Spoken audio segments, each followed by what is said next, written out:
What's up, everybody? It's Adam Richman, and you are listening to 3 Point Conversion, because you clearly have excellent taste.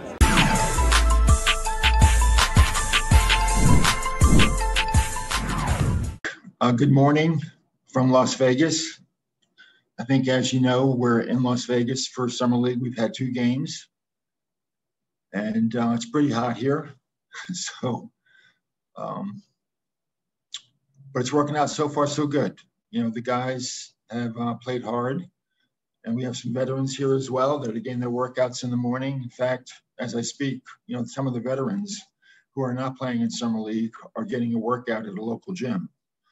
I'd also like to just briefly touch on, you know, some of the players that won't be coming back and thank them for their service.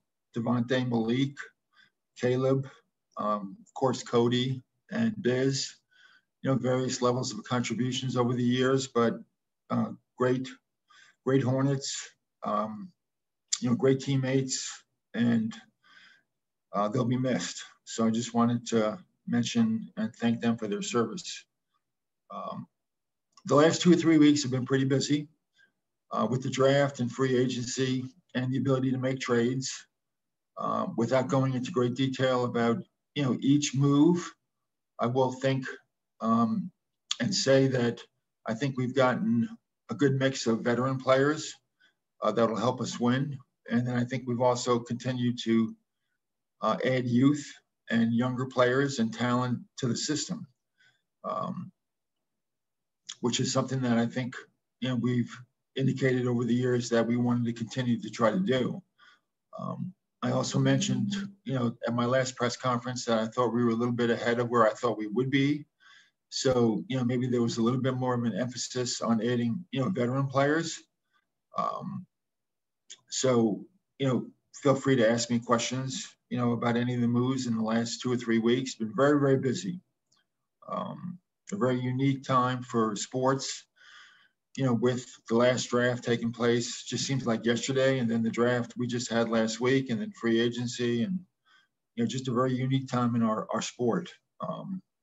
And lastly, I think you know that we've extended our coach, Coach Borrego, and we're happy to have him back.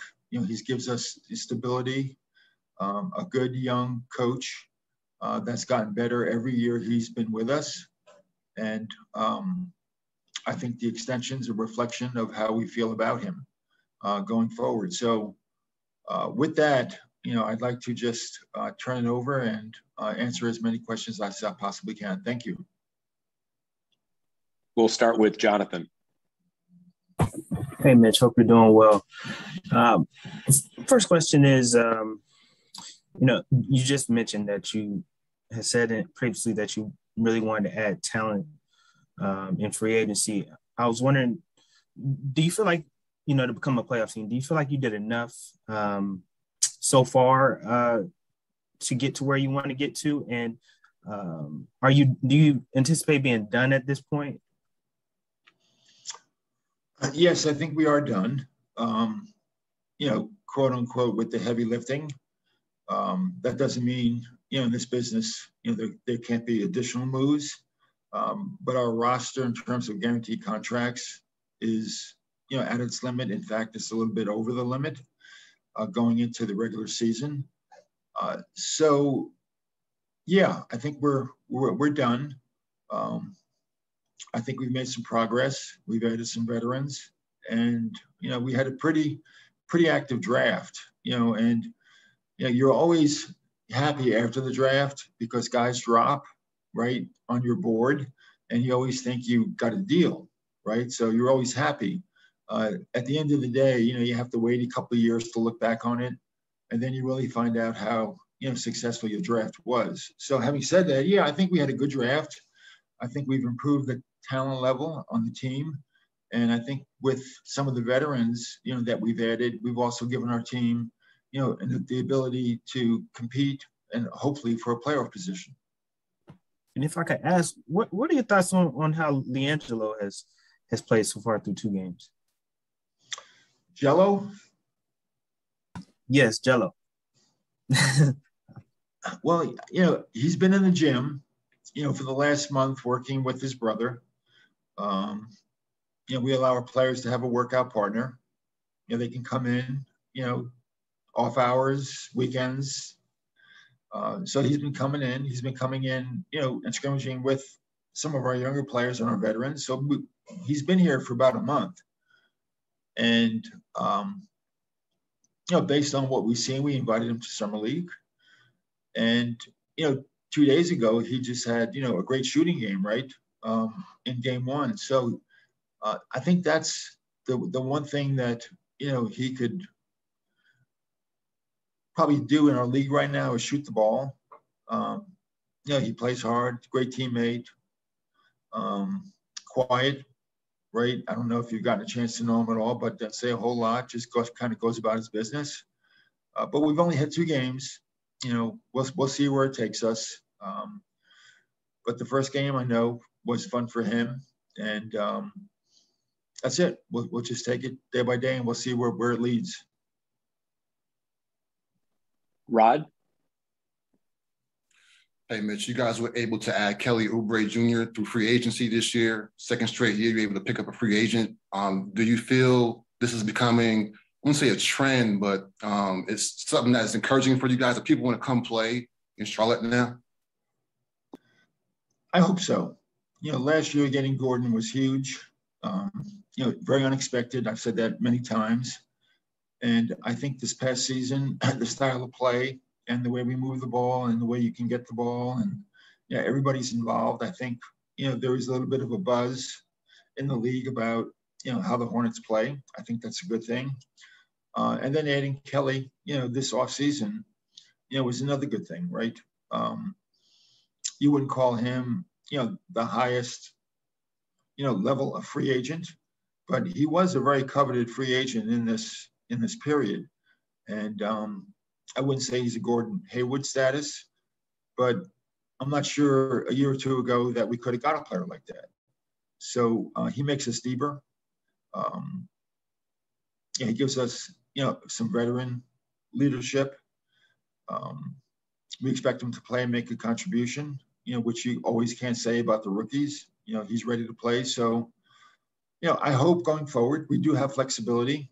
At some point in time, you got to start addressing, right, the players that you have, with rookie extensions or veteran extensions. So you've got to be careful about, even though you have money going forward, you have to be careful how you spend it. So we do have that flexibility. And I would hope that, I hope that Charlotte's becoming more of a destination, and that would be great. And you mentioned earlier in offseason about trying to address depth with the draft and the guys you brought in so far via free agency. Do you feel you addressed any depth issues that could help you guys moving forward? Was that depth issues? Yes, depth issues. Yeah. Make sure you guys, yes. Yeah, especially with the recent Kelly Oubre signing.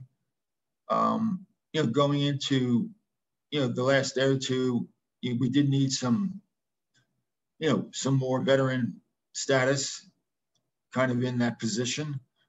And getting him gives us, more veteran depth at that position. He can cover more than one, spot, whether it's the 2 or the 3, and even the forward sometimes. So that addition was key, to give us some veteran backup. Now, we've got a lot of players at a lot of positions, with the draft, but they're young. I can't begin to say, how much they play. So adding a veteran like that really helps us going forward. Sam Perley. Hey, Mitch, hope you're doing well. The one trade you guys made, or I guess the first trade you guys made to get Mason, what does he provide for you at the center position, maybe on some more of the offensive end that you didn't necessarily have in terms of how it fits with the offense moving forward? Well, I got to be careful, right? Because I don't want to indicate that, Biz and Cody weren't an important part of this team last year. But you've got to sometimes you just got to make hard decisions. And they were both free agents, so there was uncertainty as to what the market would provide for them. And when the trade came up to get Mason, we feel we've added, a player that rebounds the ball. gives us some rim protection. Play makes a little bit.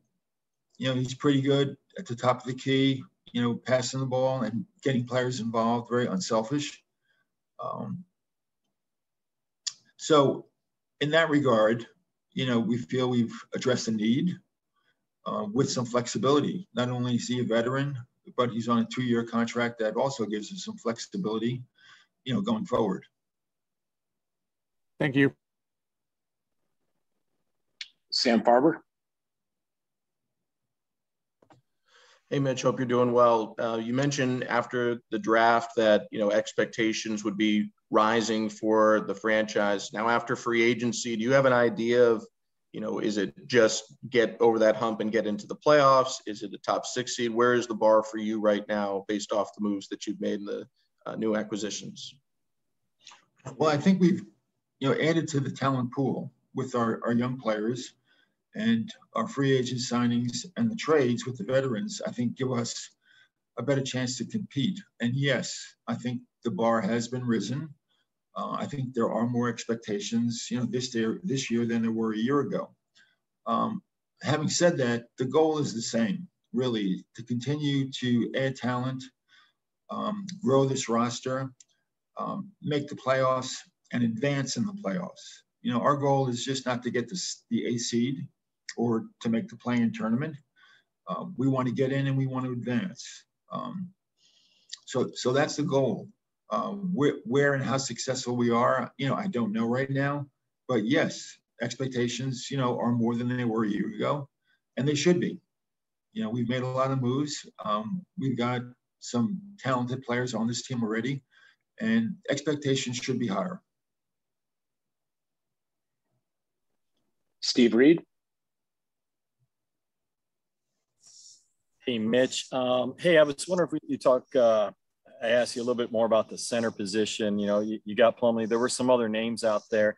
Did you make a run at any of those other names, or were you, had you determined that you weren't going to be able to get any of those guys either because of salary cap reasons or they just weren't available? I wonder if you could just speak to, how you addressed that center position and what your thoughts were going in and how it developed in free agency. Thank you. Well, going into free agency, there's 30 teams, right? And there were a couple of centers available, but you don't know where you rank. You don't know what the marketplace is going to be like, once free agency begins. So there's a lot of uncertainty going into free agency. The deal for Mason was done before the draft. So, a bird in hand, right? Even with the 2 centers we had, Biz and Cody, we didn't know what the market would be for them. So we felt we got somebody with, 2 years remaining who's a proven veteran, on a good financial contract. One of the other considerations also is, we've got some young players on the team that we just don't know how quickly they're going to develop, with Vern Carey and, Nick Richards. So to go out and spend money on a player, for 4 years, that might be big numbers. I think our thought process was to get somebody, that's a veteran under a reasonable contract, and also give these young guys a chance, to grow a little bit. And maybe a year from now, they're going to be the guys that maybe you feel we should have pursued this year in free agency. So we didn't want to spend a lot of money when maybe, we had that same player right under our nose. So, it's a factor. Like I said earlier, we got a veteran that I think gives us skills at that position we have not had before. And it's also going to give, our younger players a chance to grow. Now, we also had a draft, where we drafted, a big player. So it also gives him a chance, to grow a little bit and for us to evaluate him. Richie? Hey, Mitch, this is Richie of BuzzBeat. In the past, you've talked about where you're not in a place necessarily where you can be too picky about the positions that you draft and acquire. You just want to get talent. With that said, are you selective about the players in terms of JB's system? And if so, what are those skills that you look for when you acquire these players that you did to fit in within the system? Yeah, it pretty much remains about talent still. Um, Keeping in mind the way the coach plays, that's a factor. But we're not going to draft, players just based on how the coach plays. The coach has been extended, right? So that's a good thing, and we expect him to be here for years to come. But that's not to say 10 years from now or 8 years from now, we'll have a different coach and a different system, right? So it's a factor in the draft. But this year, our focus remained on just drafting the best available talent. And we had a bunch of picks. And I think we've added to the system in terms of young talent. Some of them will be on our roster. Some of them may be in Greensboro. But it's good to have players in the system. And I think we accomplished that.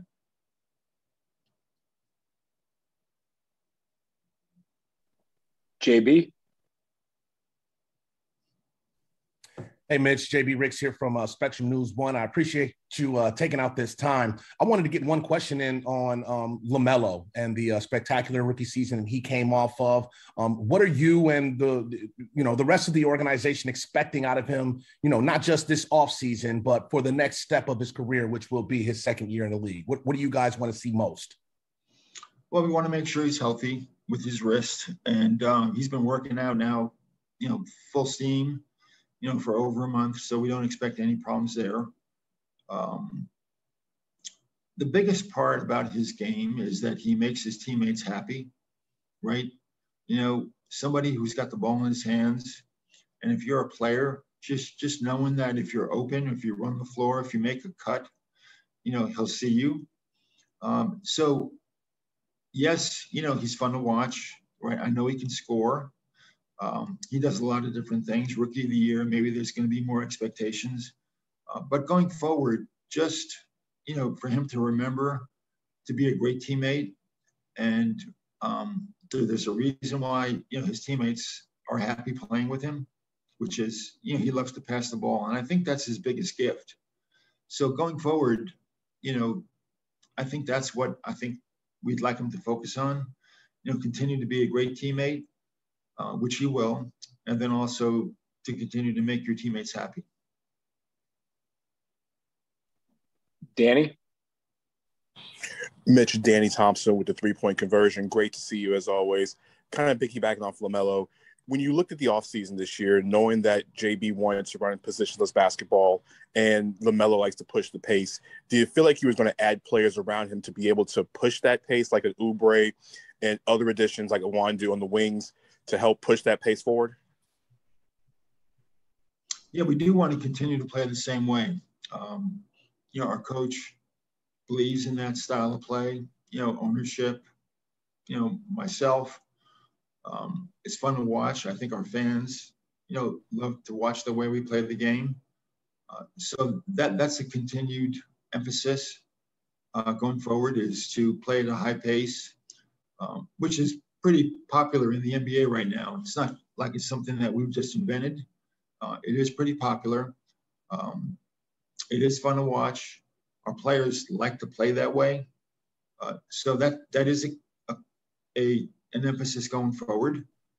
Yes, in free agency, to some degree, the draft, we looked at our team and said, hey, let's get players that can do that. So that's the way we want to play, and I think that's the way the players want to play. And quick follow-up, when you look at your opportunity in Greensboro, the way the franchise has developed second-round picks through Greensboro, how important is it to load up on these second-round picks and add them onto the Greensboro roster, knowing the success you've had with guys like Devontae and Jalen and the Martin twins when they were here? Yeah, it's a good question. We did trade this year for a future first-round pick. And, part of that is to get the players in the system now, right? I mean, if you draft with 2 picks, a first and a second every year, then it's going to take you X amount of years to get the talent in the system. If you have multiple picks, beyond the 2, this year we had 4, then, you're loading the system up a little bit earlier, and it gives you a chance to, move ahead a little bit more quickly than maybe, you would if you just had 2 picks a year. So I don't know who's going to be in Greensboro. I do feel we've got talented players, beyond just the draftees, with our exhibit, our exhibit players and our two-way players. And our coach has done just a wonderful job, utilizing Greensboro. It's a great facility. It's an hour and a half away, even less.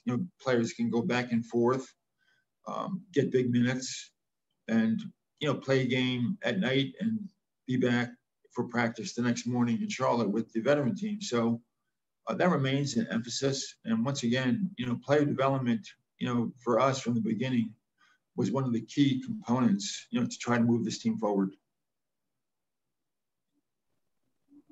James?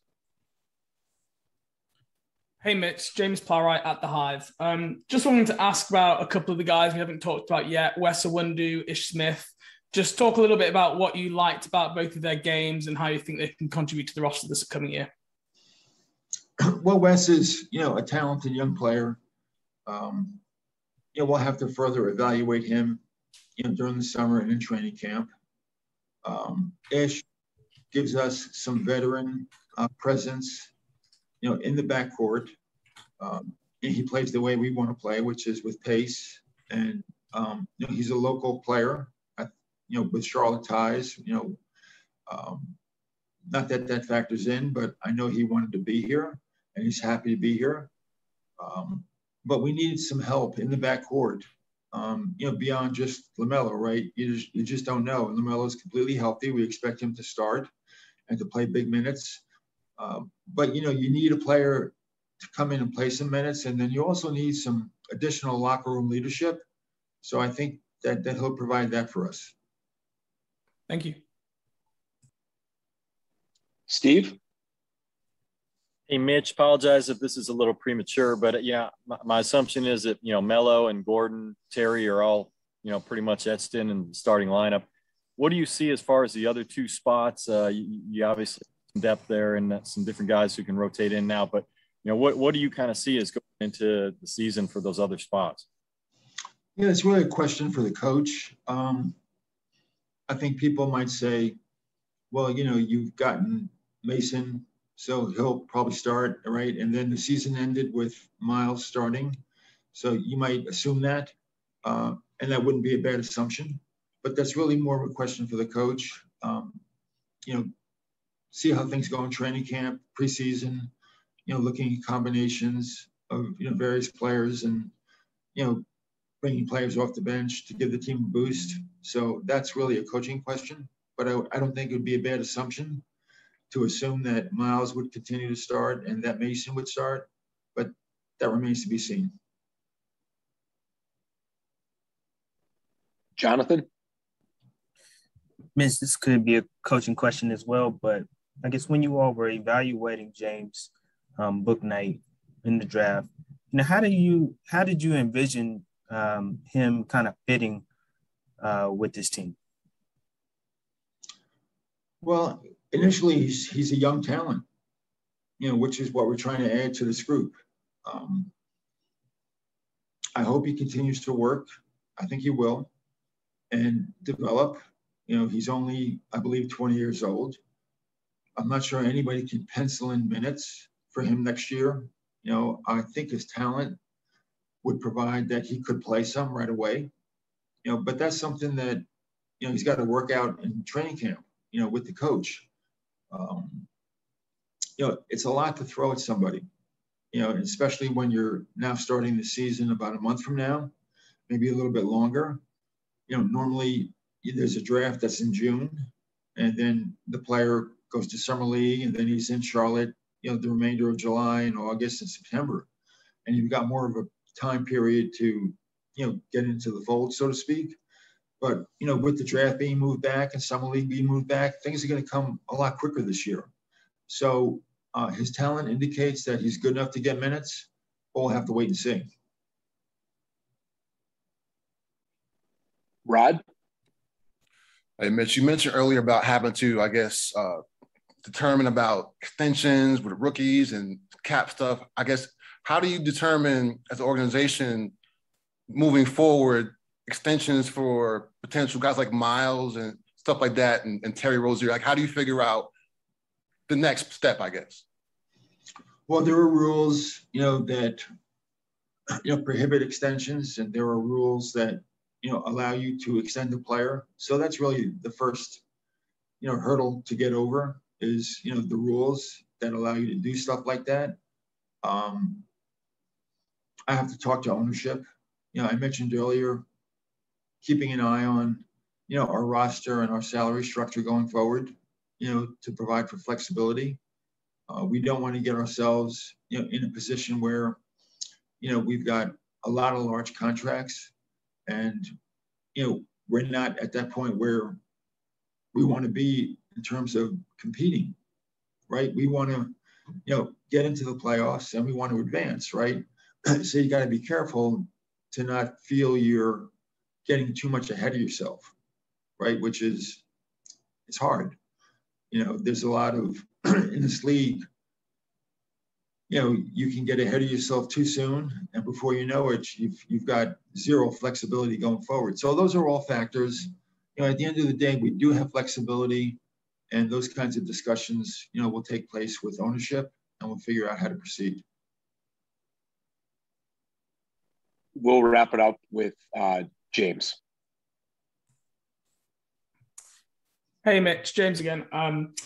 You mentioned last year Gordon Hayward was a bit of a surprise. In terms of this offseason, how much did it kind of go to plan as you guys sat ahead of free agency in the draft? Are you surprised where you are now, or do you feel you kind of executed the route that you guys laid out before it all kicked off?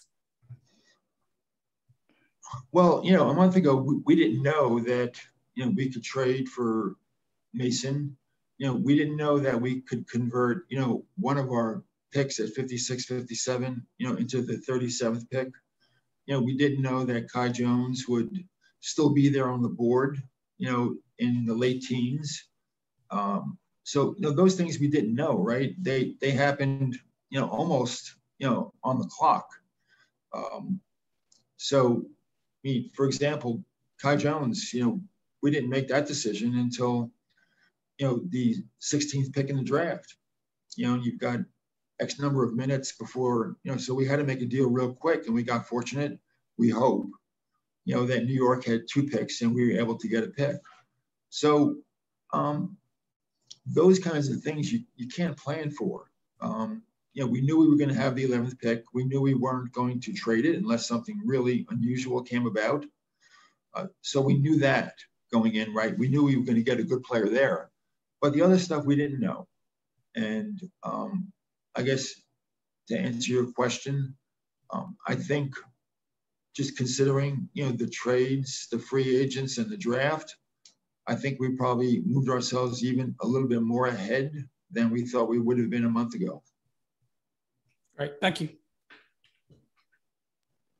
Great. Thank you, Mitch. Appreciate your time. Thank you, everyone, for joining the call. And as I mentioned earlier, we will send out our player availability after this call for the rest of the day. Thanks, everyone. Thanks, Mitch. All right. Thank you.